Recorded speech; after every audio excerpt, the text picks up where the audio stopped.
ఢిల్లీ పర్యటనలో ఉన్న సీఎం రేవంత్ రెడ్డి మీడియాతో చిట్ చాట్ చేశారు. దుబాయ్లో KTR business partner friend Kedar చనిపోవడం వెనుక మిస్టరీ ఏంటి అని మీడియాతో చిట్ చాట్లో భాగంగా అన్నారు.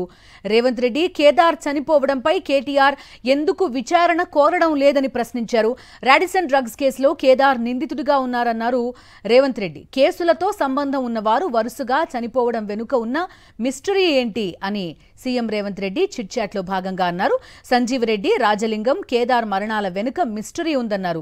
దీనిపైన కేటీఆర్ ఎందుకు విచారణ కోరడం లేదన్నారు.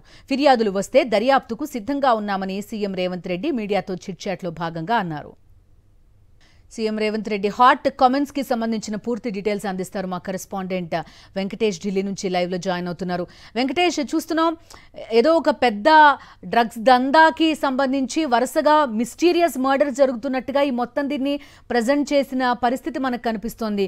ముగ్గురి డెత్ కి సంబంధించిన అంశాలని రేవంత్ రెడ్డి ప్రస్తావించారు. దీంతో పాటుగా అసలు ఈ బీసీ కులగణనకు సంబంధించి ప్రధానితో అసలు ఈ టాపిక్ కి రానట్టుగా కూడా రేవంత్ రెడ్డి చెప్పినట్టు సమాచారం. ఎలాంటి డీటెయిల్స్ ఉన్నాయి? రాలేదా ఈ అంశం? ఎందుకంటే పెద్ద ఎత్తున దీనిపైన ప్రచారం జరిగింది, ఈ అంశంపైనే ఢిల్లీ వెళ్తున్నారు అంటూ. ప్రధానమంత్రి నరేంద్ర మోడీతో సీఎం రేవంత్ రెడ్డి దాదాపు గంటన్నర పాటు సమావేశమయ్యారు. కీలకంగా 5 అంశాలపై ముందుగా ఆయనతో చర్చించారు. ఒకటి, మెట్రో రైల్ ఫేజ్ 2ను చేపట్టడం, మూసి సుందరీకరణ, అలాగే ఐపీఎస్ క్యాడర్స్ సంఖ్యను 29కి పెంచడం, వాటితో పాటు రీజనల్ రింగ్ రైల్ ఒకటి ఏర్పాటు చేయడం, ఇలా ఈ అంశాలకు సంబంధించినటువంటి వినతి పత్రం ఇచ్చారు. వాటితో పాటు మరి కొన్ని కీలక అంశాలపైన దాదాపు 3 గంటల పాటు తన నివాసంలో ఢిల్లీ మీడియాతో ఇష్టాగోష్ఠిగా మాట్లాడారు. ఈ సందర్భంగా చాలా కీలకమైనటువంటి అంశాలు మీడియాతో ఆయన షేర్ చేసుకున్నారు. అందులో చాలా ఇంపార్టెంట్, చాలా సంచలన వ్యాఖ్యలు చేశారు. ప్రధానంగా 2 రోజుల కిందట దుబాయ్లో కేదార్ అనేటువంటి సినిమా ప్రొడ్యూసర్ చనిపోయారు. సో దాని వెనక ఒక మిస్టరీ ఉందని సీఎం రేవంత్ రెడ్డి మీడియా ముందు వెల్లడించారు. ప్రధానంగా ఈ మిస్టరీ వెనుక ఉన్నటువంటి కథ ఏంటో కనుక్కోవాలని ఆయన మీడియాకి ఒక సవాల్ విసిరినటువంటి పరిస్థితి. ఈయన కేటీఆర్ ఫ్రెండ్, అలాగే రాడిసన్ డ్రగ్స్ కేసులో 4వ నిందితుడిగా ఉన్నాడు. ఆయన దుబాయ్లో ఒక హోటల్లో డ్రగ్స్ ఓవర్ డోస్ అయి చనిపోయారనేది ప్రధానంగా ముఖ్యమంత్రి రేవంత్ రెడ్డి చెప్తున్నటువంటి పరిస్థితి. సో ఈ నేపథ్యంలో దీని వెనకాల ఒక మిస్టరీ ఉందనేటువంటి ఒక విషయాన్ని ఆయన వెల్లడించారు. వాటితో పాటు ఇటీవల ఈ కాళేశ్వరం కేసు వేసినటువంటి రాజలింగం, అలాగే ఆ కేసు వాదించినటువంటి సంజీవ్ రెడ్డి కూడా అకాల మరణం చెందారు. రాజలింగం మర్డర్ కు గురయ్యారు, అలాగే సంజీవ్ రెడ్డి కూడా అనుమానాస్పద రీతిలో చనిపోయారు. సో ఇలా ఈ ముగ్గురు కూడా అనుమానాస్పద రీతిలో చనిపోయారు, కేసులతో సంబంధం ఉన్నటువంటి వ్యక్తులు. సో దీని వెనకాల చాలా కథ ఉంది, ఒక మిస్టరీ ఉంది. ఈ అంశాలపైన కేటీఆర్ ఎందుకు విచారణ కోరడం లేదు అనేటువంటి విషయాన్ని సూటిగా రేవంత్ రెడ్డి ప్రశ్నించినటువంటి పరిస్థితి. ఎవరైనా ఈ అంశానికి సంబంధించి ఫిర్యాదు కనుక చేస్తే మొత్తం వ్యవహారం పైన దర్యాప్తు చేయడానికి తాము సిద్ధంగా ఉన్నామని చెప్తున్నటువంటి పరిస్థితి. సో మొత్తానికి ఈ కేదార్ చనిపోవడం వెనుక ఉన్నటువంటి మిస్టరీ పైన కూపీ లాగేటువంటి ప్రయత్నం ఒకవైపు ప్రభుత్వం కూడా దీనిపైన దృష్టి సారించిందని మనకు అర్థమవుతుంది.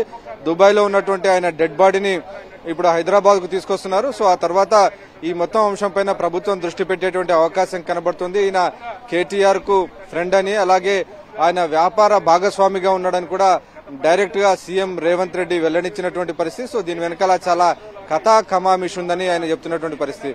నిజానికి దుబాయ్కి వెళ్లినటువంటి సందర్భంలో టీఆర్ఎస్ ఎమ్మెల్యేగా గతంలో ఉన్నటువంటి పైలట్ రోహిత్ రెడ్డి కూడా ఆయనతో పాటు ఉన్నారనేటువంటి ఒక ప్రచారం జరుగుతోంది.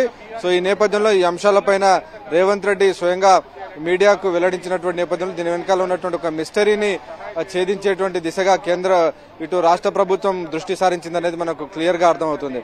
ఇక వీటితో పాటు మరొక ప్రధానమైనటువంటి అంశం, ఎస్ఎల్బీసీ టన్నెల్ కు సంబంధించి కూడా ప్రధానమంత్రి ఆరా తీశారు. సో ఆ రెస్క్యూ ఆపరేషన్ కు సంబంధించినటువంటి వివరాలను కూడా తాను వెల్లడించానని, మొత్తం 11 శాఖలు ఈ రెస్క్యూ ఆపరేషన్స్ చేస్తున్నాయని, ఒకవేళ ఈ రెస్క్యూ ఆపరేషన్ కు సంబంధించినటువంటి విషయాల్లో 2 మిషన్స్ ఉన్నాయి. సో ఒక మిషన్ పనిచేయకపోయినప్పటికీ మరొక మిషన్ ద్వారా మొత్తం ఆ టన్నెల్ వర్క్స్ అన్ని కూడా పూర్తి చేస్తాం. ఖచ్చితంగా ఆ టన్నెల్ వర్క్ డెఫినెట్ గా పూర్తి చేయడం తమ పార్టీ లక్ష్యమని కూడా, తమ ప్రభుత్వ లక్ష్యమని కూడా ఆయన ప్రకటించారు. సో కమిషన్లు రావనే ఉద్దేశంతోనే కేసీఆర్ ప్రభుత్వం ఈ ఎస్ఎల్బీసీ సొరంగం పనులు చేయలేదు, కానీ ఖచ్చితంగా తాము పూర్తి చేసి తీరుతామని కూడా ఈ సందర్భంగా రేవంత్ రెడ్డి చెప్పారు. అలాగే మీరు అడిగినట్టు కులగణనకు సంబంధించినటువంటి చర్చ జరగలేదని రేవంత్ రెడ్డి స్వయంగా చెప్పారు. నేనే ఈ అంశంపైన రేవంత్ రెడ్డిని అడిగాను. ఆ సందర్భంలో కులగణన పైన చర్చ జరగలేదు, దీనిపైన అసెంబ్లీలో ఒక తీర్మానం చేసిన తర్వాత మళ్లీ ప్రధాని దగ్గరకు వస్తానని ఆయన చెప్పారు. Okay Venkatesh, thank you.